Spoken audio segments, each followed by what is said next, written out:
Good morning. It is Friday morning, May the 22nd, 2020. This is the view from the pew. We're looking at the commands of Christ, and I'm backtracking again through some that I skipped. Don't know why I skipped them, but they're not easy to listen to, so maybe that's part of it. We tend to not hear God a lot of times when we don't like what he's saying. But here we go, Matthew 5:38, and there's no reason to believe that Jesus means something different than what he says. So here's what he says. And this is from the Amplified Bible. I know it's not a translation per se, but I just felt led to go in this direction with the Amplified Bible this morning. And I'm just going to read 38 and 39. It says, "You have heard that it was said, an eye for an eye and a tooth for a tooth. An eye for an eye and a tooth for a tooth. But I say to you, do not resist the evil man who injures you. But if anyone strikes you on the right jaw or cheek, turn to him the other one too. And if anyone wants to sue you and take your undershirt, let him have your coat also." And I'll go ahead and include these next two in that. "And if anyone forces you to go 1 mile, go with him 2. Give to him who keeps on begging from you, and do not turn away from him who would borrow at interest from you." So we go from an eye for an eye and a tooth for a tooth, getting revenge, or at least getting justice, to showing mercy beyond compare.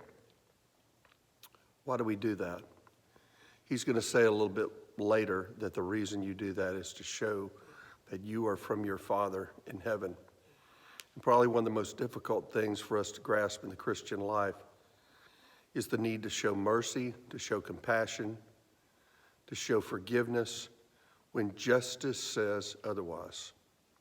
Now, we can debate and discuss about the need for people to suffer for their crimes, and I believe we ought to respect those in authority. We ought to allow those in authority to bear the sword and to punish and to put in jail those who are criminals and execute judgment.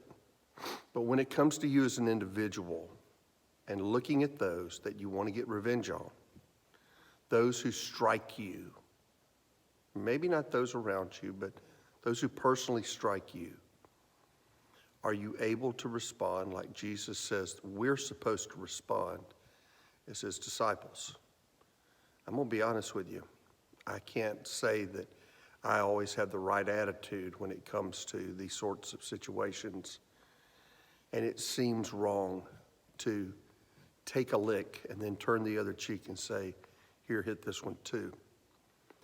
I know there's going to be differing opinions when you listen to this, but I'm here to tell you what Jesus said. I'm not here to explain it. I'm not here to sugarcoat it.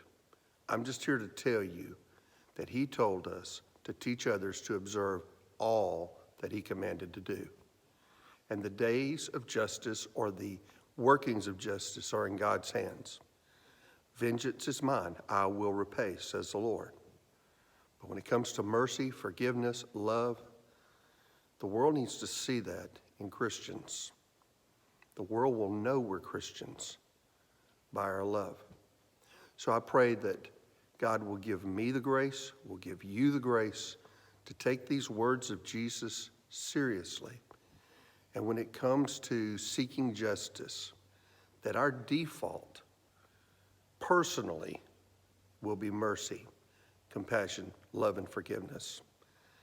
And by God's grace, may we be able to do that.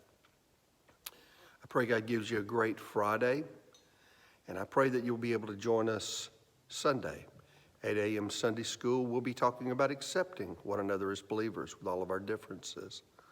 Then at 9:30 and 11, I'll be preaching part 2 of a series on why do bad things happen to good people, Or, to say it better, why do the righteous suffer?